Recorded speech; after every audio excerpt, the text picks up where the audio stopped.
आज मैं आपको अपनी बिछड़ी हुई बेटी की कहानी सुनाने जा रही हूँ, जिसको मुझसे छीन लिया गया था। मेरी डिलीवरी होने वाली थी। डॉक्टर ने मुझे बताया कि मेरी बेटी पैदा हुई है। उसी समय मेरे घर पर एक भिखारिन आई और मेरी बेटी को देखते ही के साथ बोली कि ये बच्ची मनहूस है, इसकी मनहूसियत तुम्हारे पूरे ख़ानदान को खा जाएगी। अगर ये 18 साल तक किसी दूसरे घर में रहे तो इसकी मनहूसियत ख़त्म हो जाएगी। मेरी सासू माँ ये सुनकर बहुत परेशान हो गई और मेरी बच्ची को छीन कर उस भिखारिन को दे दिया और उससे कहा, जब ये बड़ी हो जाए तो इसे हमारे पास ले आना। वो भिखारिन फ़ौरन मेरी बच्ची को लेकर वहाँ से चली गई। मैं बहुत रोई, गिड़गिड़ाई, लेकिन मेरी बात किसी ने नहीं सुनी। मेरे आंसू किसी ने नहीं देखे। मेरा पति दूसरे मुल्क में रहता था। मेरे पति को मेरी सास ने बताया कि तुम्हारी बच्ची मुर्दा पैदा हुई थी। कई सालों बाद जब मेरा पति घर वापस आया तो उसके साथ दुल्हन के जोड़े में एक लड़की थी, और जब मेरी नज़र दुल्हन के एक निशान पर पड़ी तो मेरी जान तो निकल गई, क्योंकि ये तो वही मेरा नाम मालती है और मैं बचपन से ही मैंने अपने नाम के साथ सुनील का नाम सुना था। यही नाम सुनते सुनते मैं बड़ी हुई थी। मेरी माँ बाप ने बचपन में ही मेरा रिश्ता सुनील के साथ तय कर दिया था। वो मेरे पिताजी के दोस्त का बेटा था। वो बचपन से ही हमारे घर पर आया जाया करता था, और जब भी हमारे घर आता तो उसका मूड ऑफ होता। ऐसा लगता था जैसे वो मुझे पसंद ही नहीं करता। वो ना तो मुझसे बात करता था और ना ही मेरी तरफ देखता था। मैं ये देखकर बहुत दुखी हो जाती थी और मैंने कई बार इस बारे में अपने माँ पिताजी से बात करने की कोशिश भी की थी, लेकिन कोई समझना ही नहीं चाहता था। सबने जैसे बस अपनी मर्ज़ी मुझ पर थोपने की सोच रखा था। इसीलिए मैंने भी कभी उनसे बात करने की कोशिश नहीं की। फिर पिताजी के दोस्त ने एक दिन हमारी शादी की तारीख पक्की कर दी। घर में ज़ोर शोर से शादी की तैयारियां होने लगी, और फिर हमारी शादी का दिन भी आ गया और हमारी शादी हो गई और मैं विदा होकर अपने ससुराल आ गई। मैं दुल्हन बनी अपने कमरे में बहुत देर से सुनील का इंतज़ार कर रही थी, लेकिन सुनील कमरे में नहीं आया। जब बहुत देर हो गई और मैं इंतज़ार करते करते थक गई, तब मेरी सास मेरे कमरे में आई और मुझसे कहने लगी कि सुनील आज रात यहाँ इस कमरे में नहीं आएगा, क्योंकि तुम्हारे ससुर से किसी बाबा ने कहा है कि आज की रात तुम दोनों पर बहुत भारी है, इसलिए वो कल ही तुम्हारे कमरे में आएगा। अब तुम सो जाओ, क्योंकि बहुत रात हो चुकी है, तुम थक गई होगी, कपड़े बदल कर सो जाओ। वो ये कहकर मेरे कमरे से चली गई। मैं उनकी बातें सुनकर हैरान हो गई। भला ये क्या बात हुई? शादी की पहली रात ही मेरे पति को मेरे पास आने नहीं दिया। मुझे इन लोगों की सोच पर बहुत हैरत हो रही थी। मैं बेड से उठी और मैंने अलमारी से अपना नाइट सूट निकाल कर पहन लिया और फिर मैं सो गई। मेरी सास बहुत वहमी औरत थी। वो हर काम में वहम करती थी और अपना हर काम बाबा जी से पूछ कर ही करती थी। वो हर बात में वहम करती थी, कहीं ऐसा ना हो जाए और कहीं वैसा ना हो जाए, कहीं मेरा ये काम गलत ना हो जाए। अगर कोई काम करती थी तो बहुत ज़्यादा सोच समझकर करती थी कि कहीं इस काम में कोई ख़राबी ना हो जाए। खैर, दूसरे दिन सुनील जब कमरे में आए तो मुझे उनको देखकर बहुत खुशी हुई, क्योंकि मुझे इस बात का डर था कि मेरे पति को मैं पसंद नहीं हूँ, लेकिन उनको देखकर मेरा डर दूर हो गया। सुनील मेरा बहुत ख्याल रखते थे। सुनील बहुत खामोश मिजाज के इंसान थे, लेकिन कभी कभी तो मुझे ऐसा लगता था जैसे वो किसी परेशानी में है। सुनील बिल्कुल भी ऐसे पति नहीं थे जो शादी के शुरू दिनों में नई नवेली दुल्हनों के नखरे उठाते हैं। उनमें वैसी कोई बात ही नहीं थी। हमारे बीच में एक झिझक सी थी और वो झिझक ख़त्म हो ही नहीं रही थी। 3 महीने बाद ही सुनील की दुबई में नौकरी लग गई और मैं घर वाले सब लोग बहुत खुश थे। मैं खुशी से दुबई जाने की तैयारियां कर रही थी। मुझे भरोसा था मेरे और सुनील के बीच में जो दूरियां हैं वो वहां जाकर दूर हो जाएंगी। शायद यहाँ घर वालों की वजह से सुनील मुझसे खुलकर बात नहीं कर पाते। मैं तो रात दिन सपने देखने लगी थी कि मैं दुबई जाकर वो करूँगी, वहाँ ऐसे रहूँगी, वैसे करूँगी। लेकिन दुबई जाने से एक दिन पहले सुनील ने घर वालों से कहा कि मैंने मालती के बारे में बहुत बुरा सपना देखा है कि वहाँ जाते हुए उसका एक्सीडेंट हो जाएगा। ये बात सुनकर मेरी सास बहुत परेशान हो गई और कहने लगी कि मैं अब मालती को तुम्हारे साथ दुबई जाने नहीं दूंगी, यहाँ तक कि मैं उसे इस घर से बाहर भी निकलने नहीं दूंगी। 1 महीने तक मालती घर से पैर भी बाहर नहीं निकालेगी। मेरी सास अपना हुक्म सुनाकर चली गई। मैं जो सुनील के साथ दुबई जाने के सपने देख रही थी वो सब टूट गए। मैंने सुनील से कहा, आप मम्मी जी से बात करें और मुझे अपने साथ दुबई लेकर चलें। मगर सुनील ने कहा, मेरी मम्मी कोई बात नहीं मानेंगी, वो किसी की एक नहीं सुनती। एक बार जो वो कुछ कह दें उनका फैसला पत्थर की लकीर बन जाता है। मैं उनसे बात नहीं करता, तुम तो जानती हो वो कितनी वहमी औरत हैं, एक बात को पकड़ कर बैठ जाती हैं। सुनील की बात सुनकर मैं खामोश हो गई और भला मैं कर भी क्या सकती थी। मैंने अपना सारा सामान बैग से निकाल कर अलमारी में वापस रख दिया। दूसरे दिन सुनील दुबई के लिए निकल गए। यूं ही दिन बीत रहे थे। सुनील का फ़ोन आता तो था, लेकिन वो सिर्फ़ अपनी माँ से ही बात करते थे, मुझसे कभी बात नहीं करते थे। मैं बहुत ज़्यादा उदास रहने लगी कि अचानक मेरे जीवन में बहार आ गई। जब मुझे पता चला कि मैं माँ बनने वाली हूँ, मैं ये खबर सुनकर बहुत ज़्यादा खुश हुई। सुनील ने खबर सुनने के बाद भी मुझसे कोई बात नहीं की। मैं जानना चाहती थी कि सुनील को ये खबर सुनकर कैसा लगा, वो खुश भी हैं या नहीं, मगर पता तो तब चलता ना जब सुनील मुझसे बात करते। मैं हर समय रोती रहती। मुझे रोता हुआ देखकर मेरी सास मुझसे कहती, बेटा तू रोया ना कर, सुनील जल्दी घर आ जाएगा और तुझे भी अपने साथ लेकर जाएगा। मैं सोचती कि काश मेरे पास भी मोबाइल होता तो मैं अपने पति को कॉल करती। पड़ोस में भी एक लड़की थी, उसका पति भी मुल्क से बाहर था, उसके पास मोबाइल था। वो अपने पति से घंटों घंटों बातें करती थी, लेकिन हमारे यहाँ लड़कियों को मोबाइल रखने की अनुमति नहीं थी। अगर किसी के पास मोबाइल होता तो उसे गलत समझा जाता था और उसे सब गलत नज़रों से देखते थे। इस हालत में हर समय सुनील की कमी महसूस होती थी, मगर सुनील मुझसे फ़ोन नहीं करता था और जब कभी फ़ोन करता तो सिर्फ़ अपनी मम्मी से बात करता था। खैर, जैसे तैसे उसके बगैर ये दिन गुजर गया। कुछ दिन बाद मेरी बेटी हुई। मैं बहुत खुश थी और सब घर वाले भी बहुत खुश थे। अगले दिन जब मैं हॉस्पिटल से घर वापस आई तो घर में खुशियाँ मनाई जा रही थीं। मेरे ससुर जी भी अपनी पोती को गोद में उठाकर प्यार कर रहे थे और सब लोगों को मिठाई बांट रहे थे। मेरे ससुर जी ने पूरे मोहल्ले में मिठाई बंटवाई।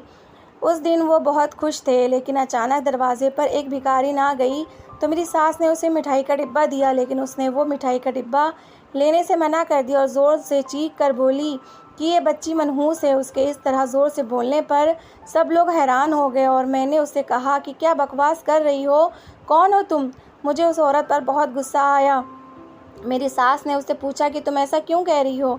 तो उस भिखारी ने कहा कि ये बच्ची मनहूस है और इसकी मनहूसियत पूरे ख़ानदान को खा जाएगी। मैं उस भिखारिन से कुछ कहती, लेकिन मेरी सास ने मुझे बोलने नहीं दिया। मेरी सास ने कहा, तुम ऐसा कैसे कह सकती हो?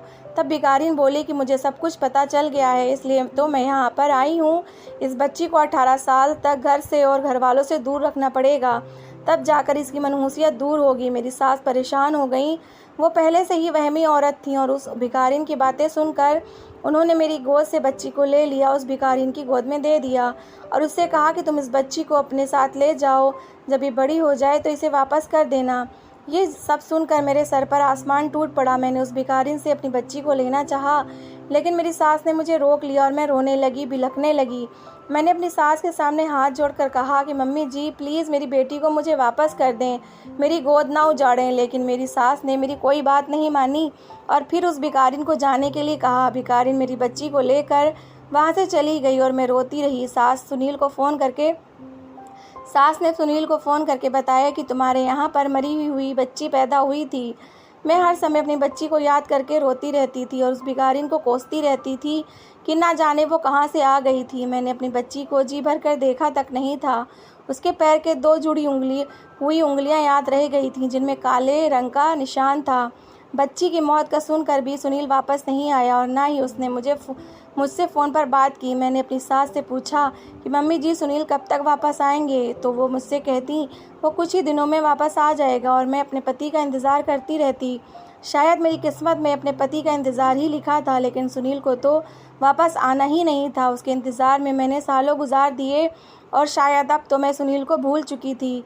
बस मुझे मेरी बच्ची याद थी। मैं उसको याद करके रोती रहती, यहाँ तक कि रोते रोते मेरी आंखें भी कमज़ोर हो चुकी थीं। मैं हर वक्त बस यही दुआ करती रहती कि कहीं से वो भिखारी ना जाए और मेरी बच्ची को वापस ले आए।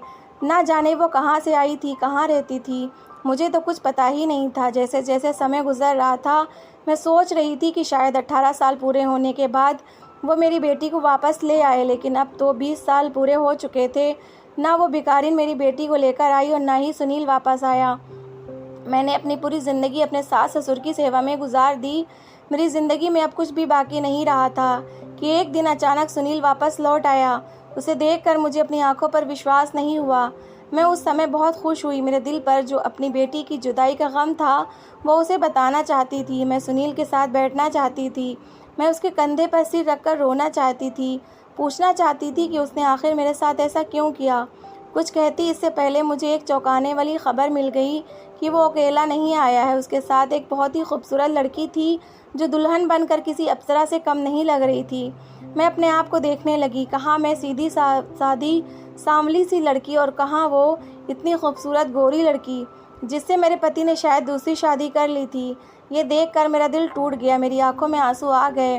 मैं उसकी दुल्हन को गौर से देखने लगी। मेरी नज़र उसके पैरों पर पड़ी और मेरी आंखों के सामने अंधेरा छा गया।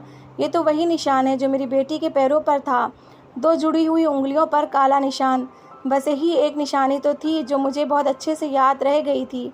मैंने उसे पहचान लिया था, यही मेरी बच्ची है। ये सोचकर ही मेरा दिमाग फटने लगा और मेरी सांसें रुकने लगी थीं कि मैं ये क्या देख रही हूँ। मैं ये सब बर्दाश्त नहीं कर सकती थी। मैं चक्कर खाकर गिर गई। सुनील मुझे हॉस्पिटल ले गया। कुछ देर बाद मैं होश में आ गई। होश में आते ही मैंने पूछा कि मैं कहाँ पर हूँ। मैंने अपने पास सुनील को खड़े देखा। सुनील को खड़ा देखते ही मुझे सब कुछ याद आ गया। मुझे सुनील के ऊपर बहुत गुस्सा आ रहा था और मैं चीख कर उससे बोली, बस यही देखना बाकी रह गया था। मैंने गुस्से से कहा, सुनील वो दुल्हन हमारी बेटी है। सुनील ने मुझसे कहा कि चुप हो जाओ और घर चलो, मैं घर जाकर तुम्हें सारी बात बताता हूँ। मैंने उससे कहा कि अब क्या रखा है तुमने सुनने और सुनाने को, तो ये सब देखने से पहले मैं मर क्यों नहीं गई। हम घर पहुँच गए और सुनील ने मुझसे कहा कि आज मैं तुम्हें अपनी पूरी कहानी सुनाता हूँ। माँ ने बचपन से अपने वहम की वजह से मेरा जीना हराम कर रखा था। कभी कहती आज नीले रंग की शर्ट पहन लो, तुम्हारे लिए अच्छा रहेगा, तो कभी कहती कि आज दाल मत खाना, तुम्हारे लिए ठीक नहीं है, तो कभी कहती कि आज स्कूल मत जाना, तो कभी कहती कि अपने उस दोस्त को छोड़ दो, वो तुम्हारे लिए अच्छा नहीं है, तो कभी कहती घर पर ही रहो, बाहर जाने से तुम्हें नुकसान हो जाएगा। उनकी इस वहमीपन की आदत से मैं बहुत परेशान हो चुका था। बचपन में ही उन्होंने मेरी तुम्हारे साथ शादी तय कर दी थी। तुमसे तो क्या, मैं अपनी पसंद की किसी लड़की से भी शादी नहीं करना चाहता था। अपनी पढ़ाई पूरी की और दुबई में नौकरी के लिए अप्लाई किया। मैं यहाँ इस शहर में नहीं रहना चाहता था, मैं यहाँ से कहीं दूर जाना चाहता था। मैंने दुबई में बहुत जगह अप्लाई कर रखा था। मुझे दुबई में नौकरी भी मिल गई। नौकरी की बात जब मैंने अपने घर पे बताई तो माँ ने शादी की ज़िद करनी शुरू कर दी थी। मैंने उनसे बहुत मना किया कि अभी तो मेरी नौकरी लगी है, पहले मैं कुछ दिनों तक नौकरी कर लूँ, फिर उसके बाद मैं शादी करूँगा। लेकिन उन्होंने मेरी कोई बात नहीं सुनी और मेरी शादी तुमसे करवा दी। लेकिन मैं तुम्हें अपने साथ लेकर जाना नहीं चाहता था, इसीलिए मैंने माँ के सामने झूठा सपना बताया। मैं जानता था मेरा सपना सुनकर माँ तुम्हें मेरे साथ जाने नहीं देंगी, क्योंकि वो बहुत वहमी हैं, और यही हुआ। उन्होंने तुम्हें यहीं पर रोक लिया और मैं दुबई चला गया। लेकिन मैं दुबई अकेला नहीं गया था। कुछ साल पहले मैं जब कॉलेज में पढ़ता था, वहाँ मेरी मुलाकात रिया से हुई और मैं उससे मोहब्बत करने लगा। पढ़ाई पूरी होने के बाद हम दोनों ने शादी कर ली। मैं जानता था मेरे घर वाले मेरी शादी तुमसे करवाना चाहते हैं, इसलिए मैंने घर पर किसी को कुछ नहीं बताया। मैं अपनी मर्ज़ी से शादी करना चाहता था। लेकिन जब मैंने घर वालों को अपनी नौकरी के बारे में बताया, माँ ने ज़बरदस्ती मेरी शादी तुमसे करवा दी। मैं रिया के साथ दुबई चला गया। कुछ दिन बाद मुझे पता चला कि तुम माँ बनने वाली हो। तुम्हारे बच्चे का बाप बनने की कोई खुशी नहीं थी। फिर कुछ दिन बाद मुझे पता चला कि रिया भी माँ बनने वाली है। जब मैं बहुत खुश हुआ, लेकिन एक दिन रिया सीढ़ियों से फिसलकर गिर गई और उसका मिसकैरेज हो गया और डॉक्टर ने बताया कि अब रिया कभी भी माँ नहीं बन सकती। ये सुनकर रिया सदमे में चली गई। वो रोती रहती और मैं उसको बहलाने की कोशिश करता रहता था। मुझसे उसकी ऐसी हालत देखी नहीं जा रही थी, इसीलिए मैंने उससे वादा किया कि मैं अपनी पहली बीवी का बच्चा तुम्हें दे दूँगा। जब तुम्हें 9वां महीना लगा तो हम दोनों इसी शहर में वापस आ गए और मैं तुम्हारी पल पल की खबर रखता था। जैसे ही तुम्हारे बच्चा हुआ और तुम हॉस्पिटल से घर वापस आई, मैंने एक औरत को पैसे दिए और माँ के पास भेज दिया। वो भिखारिन के भेष में आई। उसने वही सब कुछ कहा जो मैंने उससे कहने के लिए कहा था। माँ ने उसकी बात सुनते ही फ़ौरन बच्ची को तुम्हारी गोद से लेकर उसे दे दिया। हम घर से थोड़ी दूर पर ही उसका इंतज़ार कर रहे थे। जैसे ही वो बच्ची को लेकर बाहर आई, मैंने उसकी गोद से बच्ची को लेकर रिया की गोद में दे दिया। हम बच्ची को लेकर दुबई वापस आ गए। मैंने और रिया ने उसे बहुत प्यार से पाला, उसका बहुत ख्याल रखा। उसे कॉलेज में एक लड़के से मोहब्बत हो गई और हमें भी वो लड़का पसंद था। हमने उसकी शादी तय कर दी। हम उसकी शादी करने के लिए इंडिया वापस आए। शादी के दिन करीब आए तो रिया को अपने किए पर बहुत अफसोस होने लगा। उसने फैसला किया कि वो हमारी बेटी को सब कुछ बता देगी और शादी वाले दिन उसने हमारी बेटी को सब कुछ सच सच बता दिया कि रिया की और मेरी बेटी नहीं है, बल्कि उसकी सौतन की बेटी है। रिया की बात सुनकर हमारी बेटी को बहुत गुस्सा आया और वो अपनी शादी छोड़कर तुरंत मेरे पास आई और कहने लगी कि आप लोगों ने मेरे साथ और मेरी माँ के साथ अच्छा नहीं किया। मुझे इसी समय मेरी माँ के पास लेकर चलिए। मैं जब तक अपनी माँ से नहीं मिल लेती मैं शादी नहीं करूँगी। मुझे अपनी माँ से पूछना है सच क्या है और झूठ क्या है। उसकी ये बात सुनकर मैं तुमसे मिलाने के लिए तुम्हारे पास लेकर आ गया, लेकिन तुम उसे दुल्हन के जोड़े में देखकर गलत समझ बैठी और बेहोश हो गई। सुनील की बातें सुनकर मुझे गुस्सा तो बहुत आया, मगर ये बात सुनकर मेरे दिल को तसल्ली भी हुई। फिर मैं बेटी के पास आई, उसके गले लग गई। खुशी की वजह से मेरी आंखों से आंसू नहीं रुक रहे थे। मैंने अपनी बेटी को 20 साल के बाद देखा था। मैंने अपनी बेटी को बहुत प्यार किया और उससे बहुत सारी बातें की और अपनी पूरी कहानी उसे सुनाई। और सुनील ने एक ऐसी चालाकी दिखाकर तुम्हें मुझसे छीन लिया। मैंने ये भी उसे सब कुछ बता दिया। ये सुनकर मेरी बेटी सुनील पर बहुत गुस्सा हुई और मुझसे बोली, माँ अब आप एक ऐसे इंसान के साथ नहीं रहेंगी जिसने कभी आपको कोई खुशी नहीं दी, पति होने का कोई फ़र्ज़ नहीं निभाया, कभी आपको पलटकर नहीं देखा। मैंने अपनी बेटी से कहा कि ये बेटी तुम क्या कह रही हो, मैं ऐसा कैसे कर सकती हूँ, मैं अपने पति को कैसे छोड़ सकती हूँ। लेकिन मेरी बेटी ने मेरी कोई बात नहीं सुनी। फिर मैंने अपने पति को डिवोर्स दे दी। मेरी बेटी ने मेरा ज़रूरत का सामान पैक किया और मुझे अपने साथ लेकर अपने शहर चली गई। उसने शहर में एक घर किराए पर लिया। हम दोनों वहाँ रहने लगे। फिर वो मेरे लिए रिश्ता ढूंढने में लग गई। वो चाहती थी कि वो एक अच्छे इंसान से मेरी शादी करवा कर मुझे खुश रहता हुआ देखे। उसने अपने मंगेतर को भी सब कुछ बता दिया था और उसको ये भी बता दिया था कि वो अपनी माँ की दूसरी शादी करवाना चाहती है। ये सुनकर उसके मंगेतर ने कहा कि तुम अपनी माँ की शादी मेरे दोस्त के पापा के साथ क्यों नहीं कर देती, उनकी पत्नी की डेथ हो गई है। उसके बाद उन्होंने दूसरी शादी नहीं की और वो बहुत शरीफ इंसान है और तुम्हारी माँ को बहुत खुश भी रखेंगे। अगर तुम कहो तो मैं उनसे बात करके देखता हूँ। शिखा ने कहा कि ठीक है, तुम उनसे बात करके देखो। वो भी मेरी ही उम्र के थे और उम्र के हिस्से में वो अकेले बढ़ चुके थे।